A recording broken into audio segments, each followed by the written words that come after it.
Hi, this is John with John's Workshop, and welcome to episode 2 of the series on the Rolls-Royce Silver Cloud steering box. In part 1, we took apart the steering box, which was from the 1959 Rolls-Royce Silver Cloud, and it was a right-hand drive. It was a Silver Cloud 2. And you saw how we got all these parts disassembled. And in this episode, we're going to talk about the design and functioning of, in particular, the power steering valve, and why do we need so many parts to have power steering in the Rolls-Royce Silver Cloud. A lot of what I'm going to tell you today I've just deduced from the parts themselves and also from looking at the workshop manual. But if anybody out there has additional information on how it was designed or why things were the way they were, or maybe even engineering notes from back in the 50s when it was designed, I'd love to hear about it. And if you could, leave comments down in the comment section. I want to go over some of the basic operating principles of the power steering. So first, a couple things to name. This is what they call the pendulum lever. We might be used to it more in the US as a pitman arm. And this is what they call the rocking shaft. This sits vertically in there, and it's arranged like this. And my lovely assistant is going to help hold this so I can do this demonstration. Then this, what we would call a worm gear, this is what they call the cam.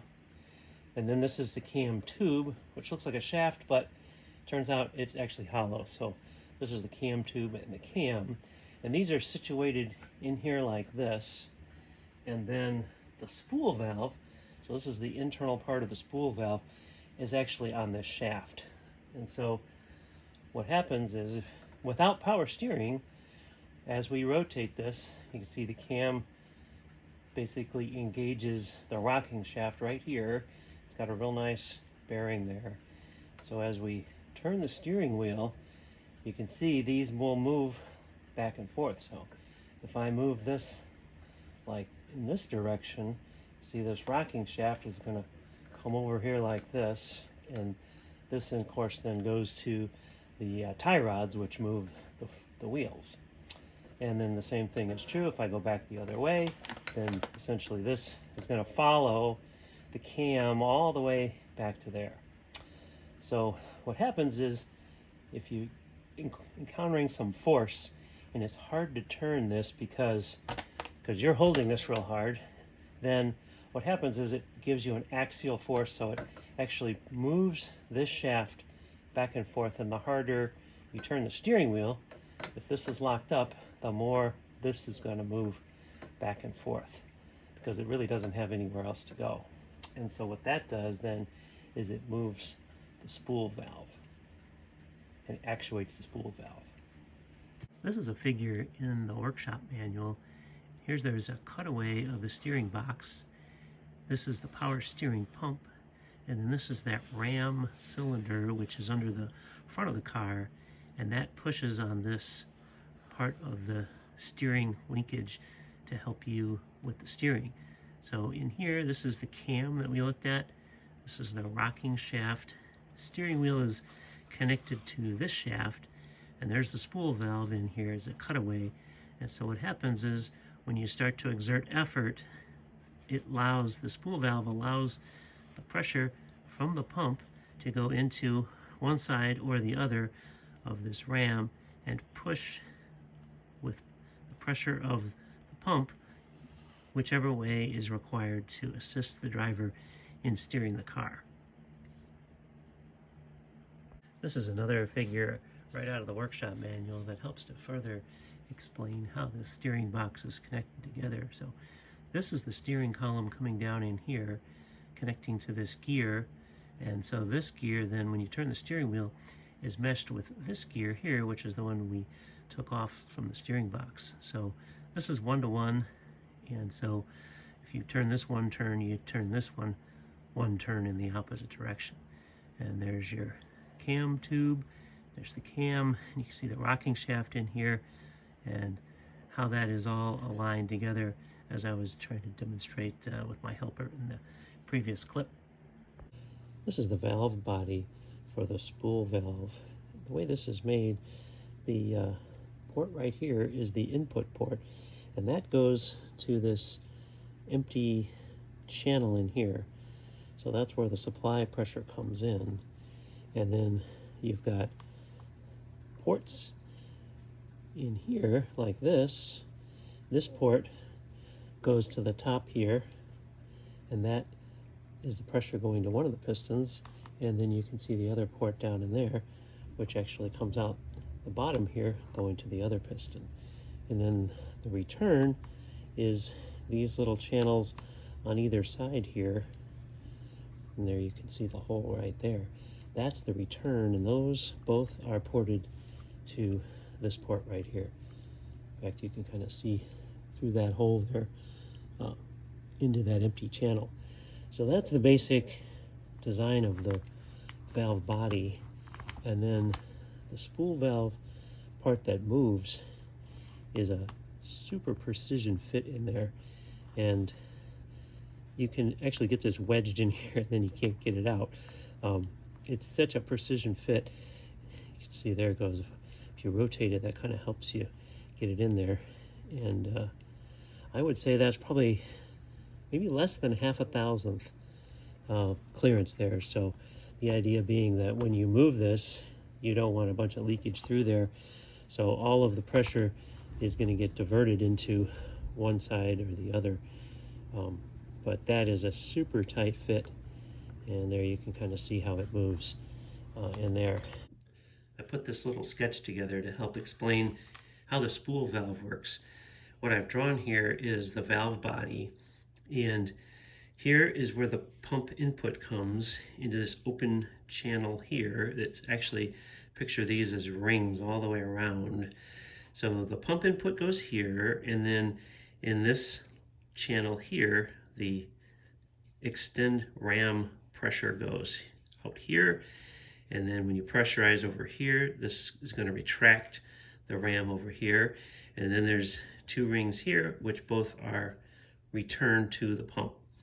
So in the neutral position, which is shown here, you end up with a tiny little bit of flow going through here to both sides, and then you can see the passage is open from here, which is the extend ram, say for example, over to here, which is return.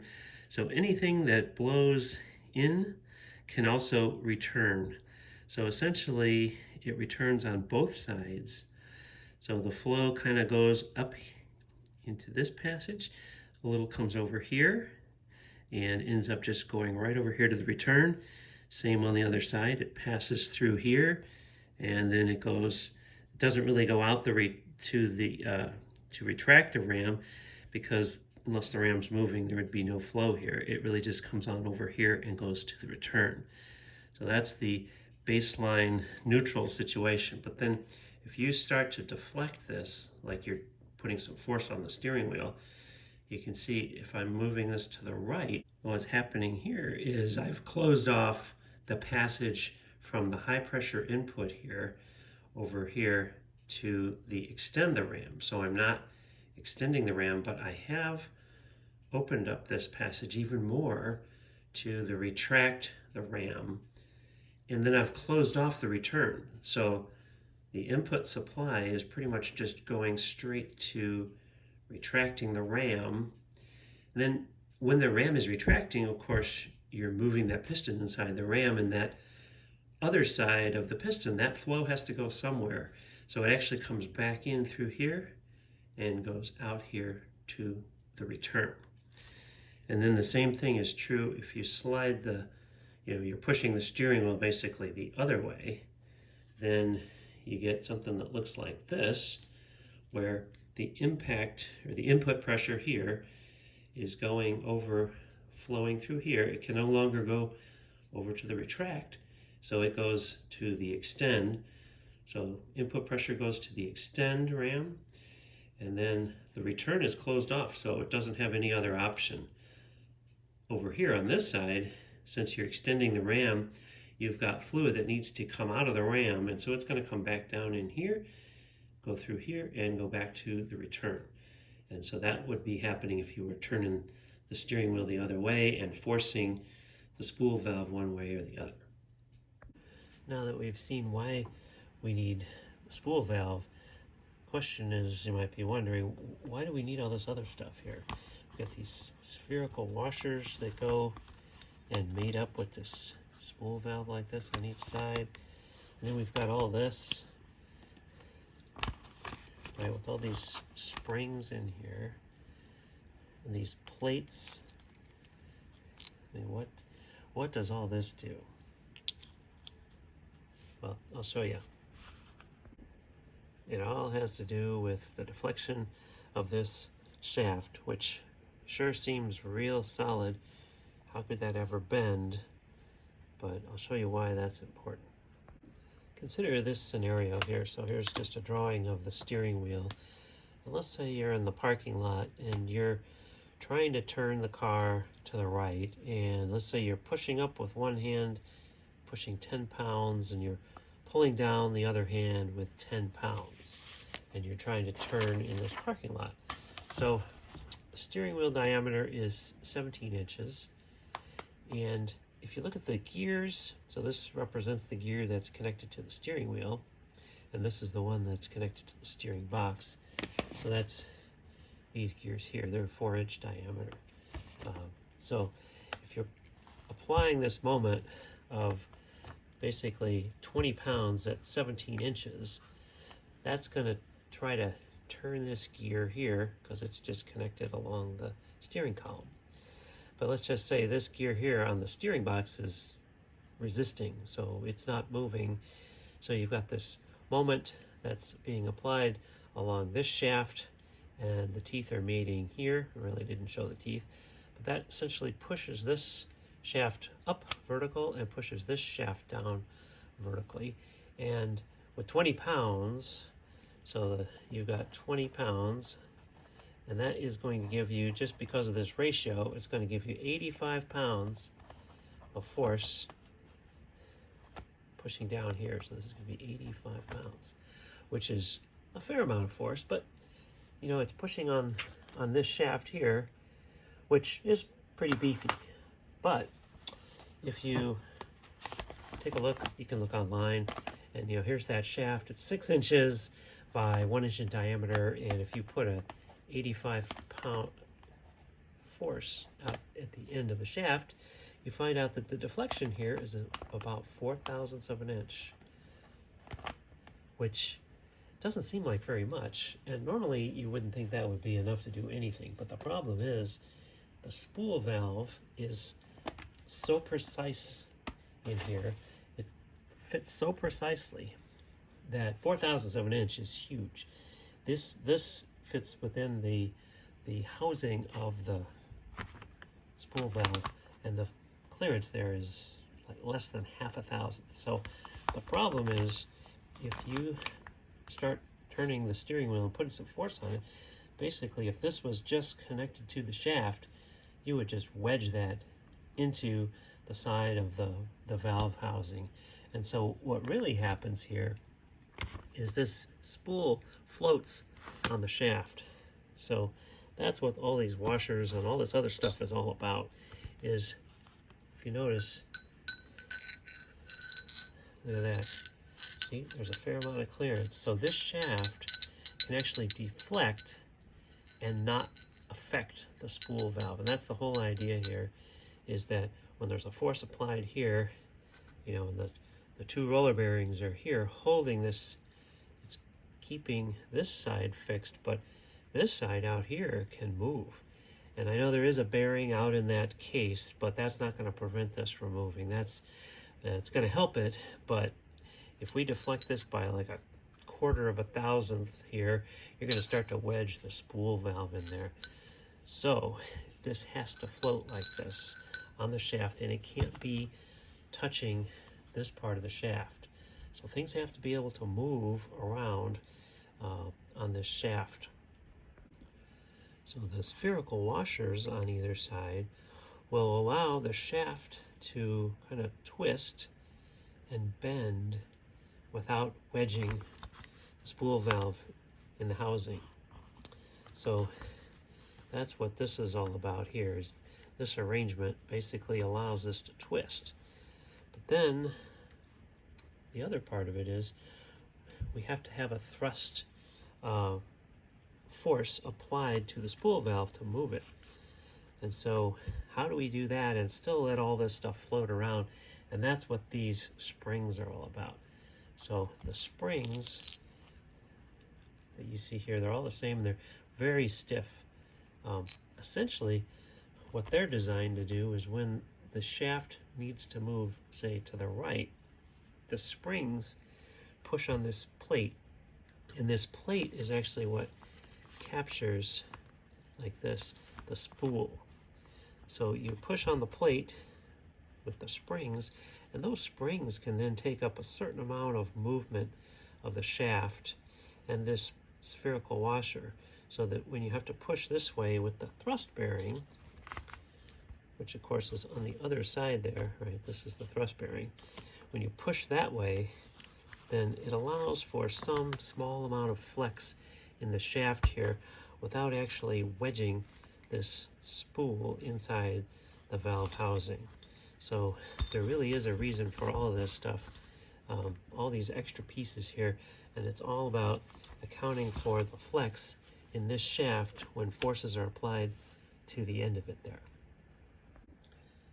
The spool part of the spool valve has such a precise fit in there, and the centering of it back and forth this way is really dependent on how these things are machined. And evidently each one of these is different, and somebody has to, on some kind of a bench rig, figure out where is centered, and then they need to put together a set of washers that actually put it there. And so for this one, you can see it says its V3 washer is 0.815, right? So this is the 3 side. There's the 3V. You can see that washer there. And then the washer over here says V3, scribed by hand on there. And there you can see the 815. So this is over here. And on the other side, it's a little bit different. Here you've got the, let's see if you can see that, there's the V4, and then it's a little harder to read that one maybe, but that says 077.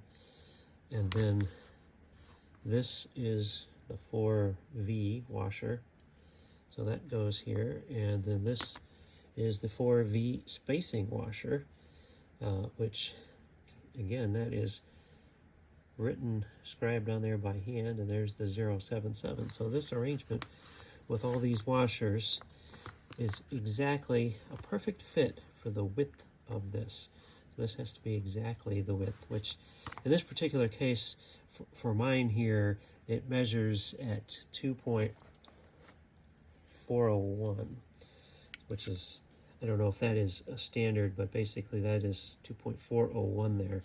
And if you stack this up, and it's real hard to measure this with those spherical washers on there, but essentially this ends up being 2.401 as well with that washer stack there. So effectively this is the same width as this. But it's just interesting to note that somebody has to size all of these and scribe on them to make sure that this is in the center, and each one of these steering boxes has all of this manual work that has to go into it. So that may be why when they went to the Shadow, they changed out the steering box into a much simpler design. Here I've assembled this just like it would be as if the spool valve housing were here, but without it here, so you can see what's going on. And these pins essentially hold the plates here that capture the spool at fixed distance equal to a little bit more, 0.5 more than the width of this. So essentially they're grabbing the spool there and holding it. And then you can see here that I can actually move this spool in there. See that? So it actually can shift. Hold this still here, there. You can see how it can shift on this shaft. Right, it's actually just captured between those plates, and it's free to shift around in here. Certainly can rotate, but really doesn't, because when you're when you're turning the shaft, when you're steering, this is turning here, the shaft is passing through here and spinning, but it's actually not turning the spool valve. So this is how the spool is captured between the thrust bearings. So that way, if there's a force applied to, like, say, like this, then you're just moving the spool, and there's no turning forces or anything on here. If the shaft is bending and deflecting, then this is still captured in here. See how I can kind of rotate that? So it's captured in there, and the shaft can bend. This stays perfectly aligned in there and does not get wedged inside the housing here. So that is really the purpose of all of this extra, you could say, claptrap, is to be able to actuate the spool inside this without wedging anything. So, of course, the thrust bearing on here is when the shaft gets pushed this way, because you would be trying to force the steering, the wheels one way, or the other way, this way, if you're trying to force the wheels the other way. And the end result then is that it moves the spool. One thing to mention is that in the workshop manual, there's a specification for how much force it should take to slide this spool crossways on here. And it's between 1 and 3 pounds, and I've measured this. It's definitely way less than that. So what I'm going to do, it says, the manual says, you get a whole new spool and another one of these housings. Of course, I'm not going to do that because I don't even think you can get those anymore. But instead, what I'm going to do is put a very small shim washer in here to tighten things up in here. Here you can see just under its own weight, the spool comes back down. But that is essentially what goes on inside here, but you can't see that if it's all inside here and assembled. The other thing to point out too is that this is milled in here just a little bit, so those plates actually can fit down in there, and that's how they can move back and forth. So we've covered everything except for, what do these pistons do, and what's that spring in there? There's a spring in here. What is this all about? And the bottom line is, this spring is actually the force you have to work against in order to get the hydraulic assist. So you're essentially pushing this or compressing this to try to get your assist as you're turning the wheel one way or the other, and I'll show you how that works here in a second. Showing a little sketch here to try to illustrate what this part of the piston spring does. And here's my little drawing. So I'm just showing this side of it, the left side.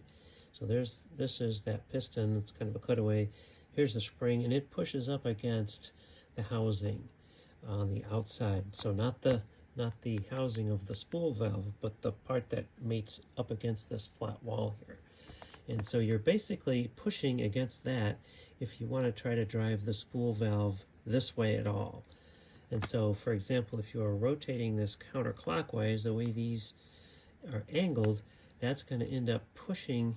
If this doesn't move, this is supposed to be the rocking shaft, engaging here on one of these worm gear pieces, and that's going to push the shaft in this direction when you rotate counterclockwise. And so what that's going to do is try to push against the springs here, and that is going to push the spool in this way to start to actuate one side of the ram. So that force that you have to overcome to start to get the hydraulic assist is coming from these springs here, which are really on these pistons. So when you turn the wheel, you turn it a little bit and you start to compress these.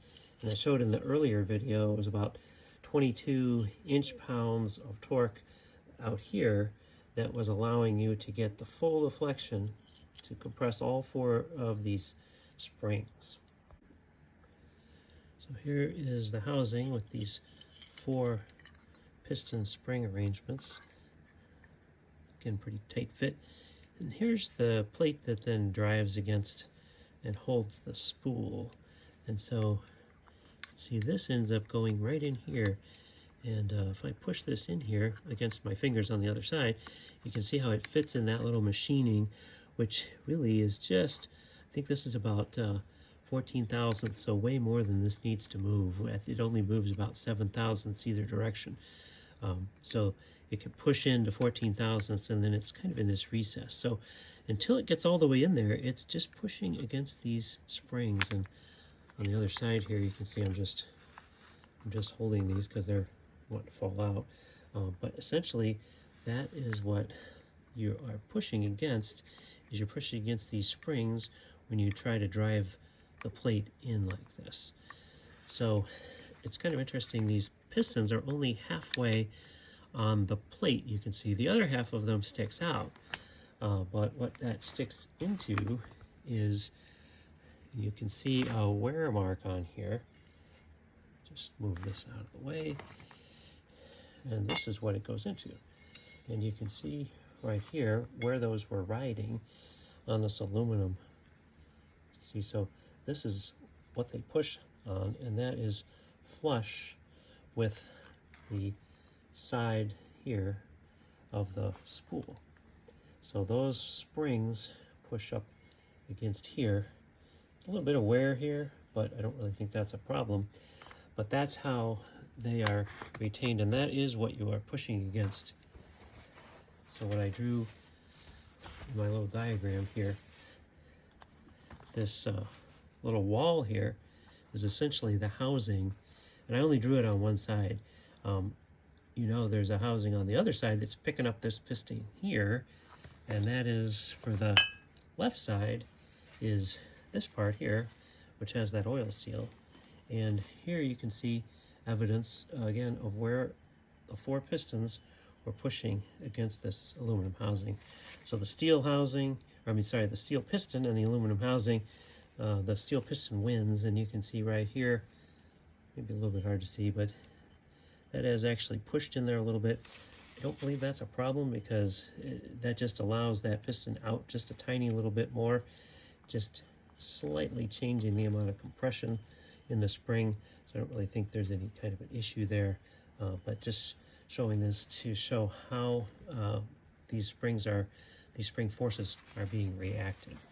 So you're probably wondering, why do you need a piston in there? And I'm showing you the input port right here, and you can see the spring in there, and you can see those pistons as I slide them through.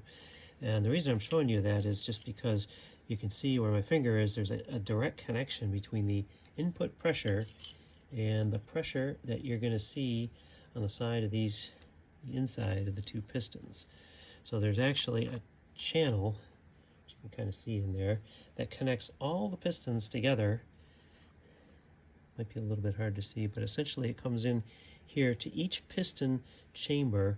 There's a little, there it is, right there, a little chamber that allows the pressure from the center here, which is the input, which is, right here, that goes all the way around this annulus. It also goes out to each one of those pistons. So the reasoning behind having that piston is, what I'm going to try and explain here, is if you were to plot the force on the vertical axis here that it takes to compress that spring, and the displacement is pretty much linear like this. But now we're going to put pressure inside this piston here, right? And so that's going to push back a little bit harder, and the more this spool valve starts to close down the return, the higher the pressure is going to be in that center region, and the higher the pressure is in the ram cylinder. So that means that as you start to get this moving, that force that you're going to have to apply is going to go up significantly like this. So to get the same displacement that you had with the spring only, you're actually going to have to put quite a bit more force in there, because you're fighting the hydraulic pressure. So as you get more and more assist, it's actually going to be harder and harder for you to get that assist. So it keeps you from just moving the steering wheel a little bit, and all of a sudden you get this huge boost, which is kind of what you might get here, because displacing this thing, remember this only goes to like, say this is 7 thousandths. That's as far as it moves. That you don't have to just have a tiny little bit of force and all of a sudden you've got full boost. That would feel kind of strange. So they want this to ramp up, and that you still get all the boost, but it just, you're going to have to work a little harder to get all of that boost. So you are pushing against that hydraulic pressure. So essentially that hydraulic pressure is pushing in here and kind of helping the spring, and that's why it's going to look more like this. Some additional information about how the mechanism works is found in the workshop manual, and I found this interesting here. A load of 1 pound applied at the steering wheel rim is sufficient to displace the valve against the pressure exerted by the primary springs, and those primary springs are of course these springs which we saw earlier that fit between the pistons like so. And so that is a 1 pound force, and then they go on to talk a little bit more about what happens in here, and they talk about the pressure, the hydraulic pressure in the reaction plungers, which are those pistons, resist endwise movement of the spool valve, and so they say then that a degree of assistance is proportional to the applied pressure at the steering wheel, which is essentially what we've been saying. But then they go on to say that the results in an assistance being provided from 0 to 48% until you get to an 8 to 12 pound load at the steering wheel rim. So that gets you the sort of the initial, if you call it stage 1 of the assistance.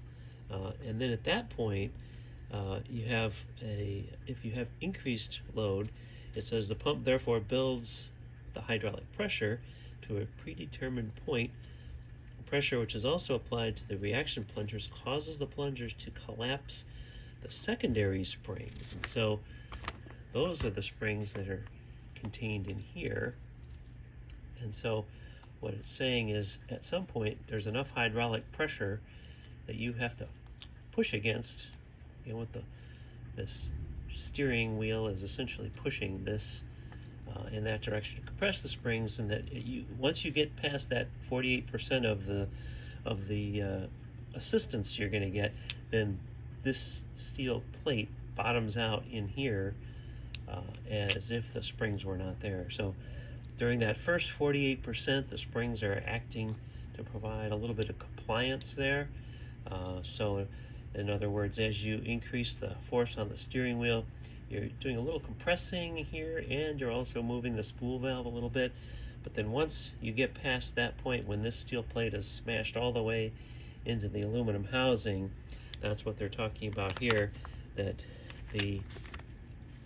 this will prevent further load increase on the steering wheel, and the maximum controlled pressure of the pump is then applied. So that gives you the most assistance and the highest pressure into the ram.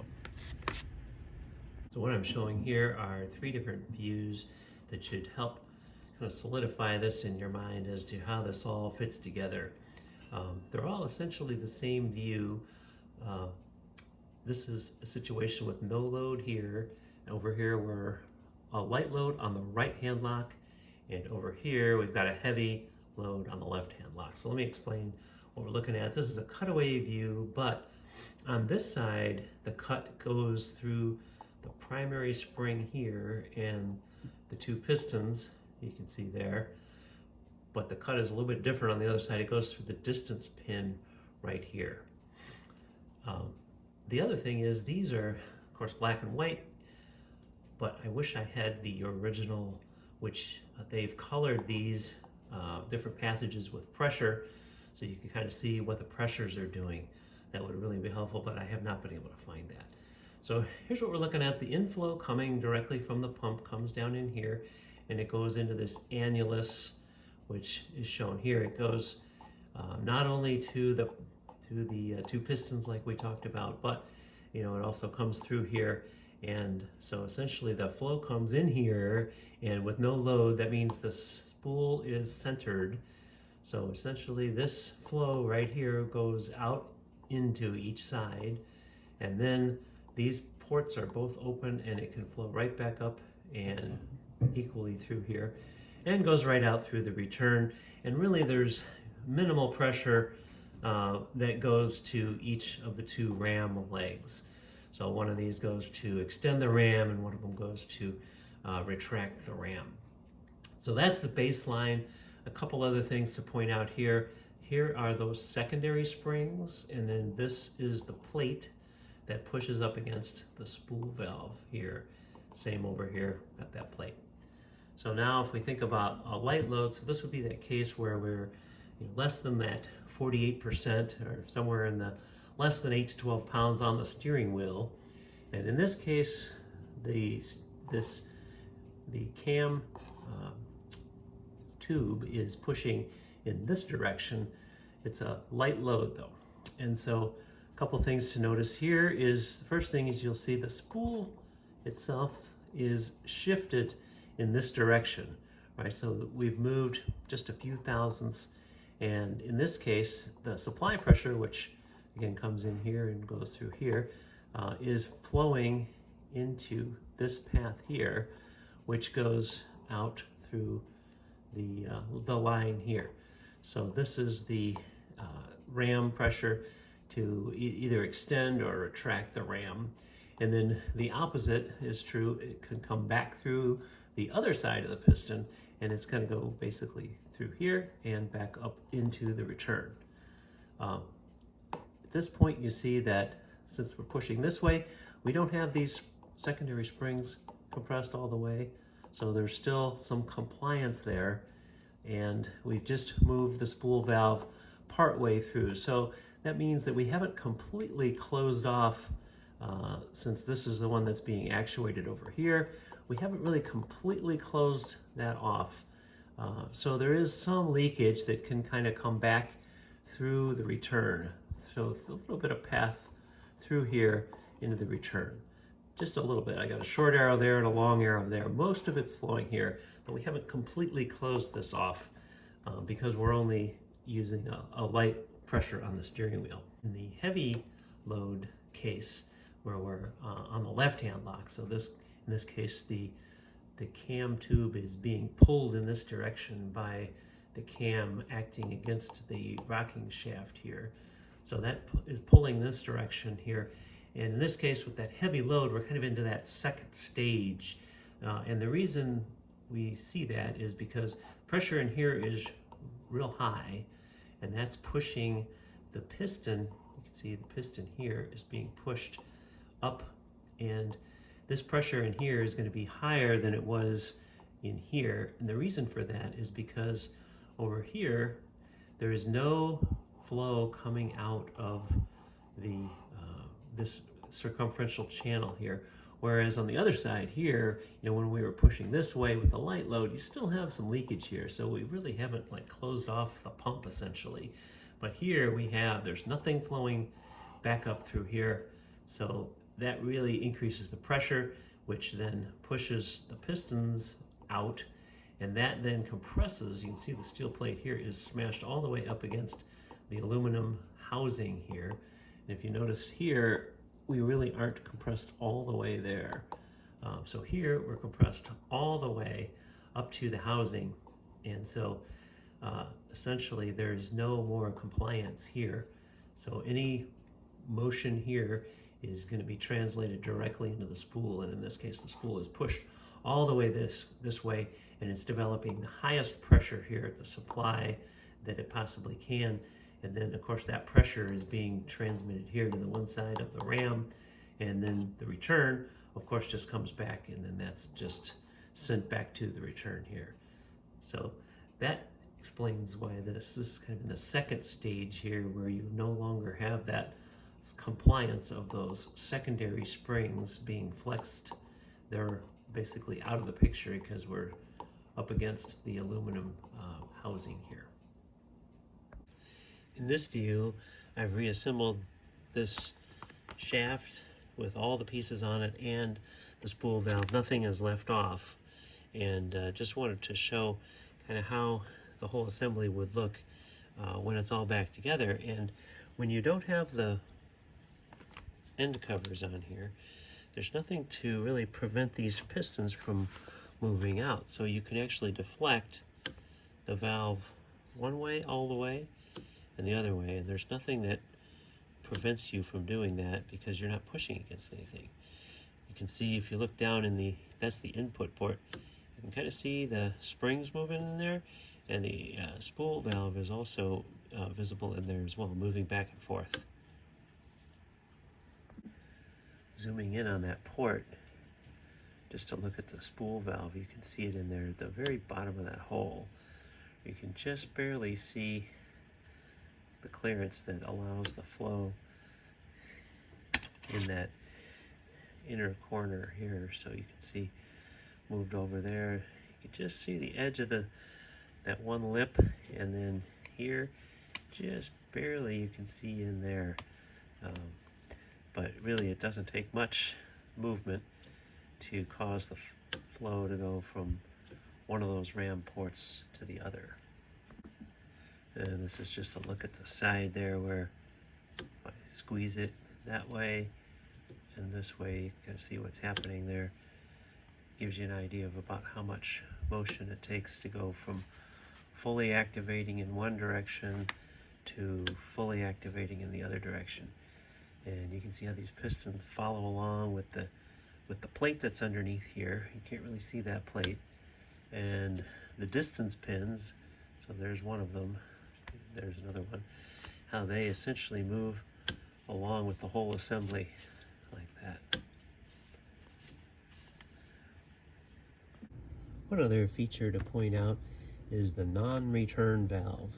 So you can kind of see, if you look in here, this is the return port, and if you look way down in there, you can see there's a little ball bearing, and that's shuttles back and forth, and it prevents flow coming from the high pressure center channel here. So this is where the pressure goes in. It prevents that flow from going straight out to the return here.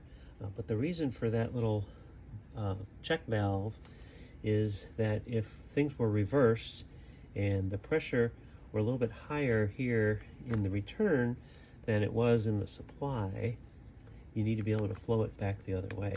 And that situation might be, say you were in the parking lot, the engine's idling, and you're moving a little bit and you're turning the steering wheel fairly fast. So you might have a pretty low supply pressure, but you need to push flow from the return of one of those sides of the ram, and it needs to go somewhere, and it needs to be able to go back in here. Otherwise, you're going to find that the ram is going to prevent you from being able to turn the wheel rapidly. So that could be a problem. And so this little check valve, the non-return valve, prevents that situation from happening. So you may be wondering, how does this whole housing then get filled up with transmission fluid, or power steering fluid?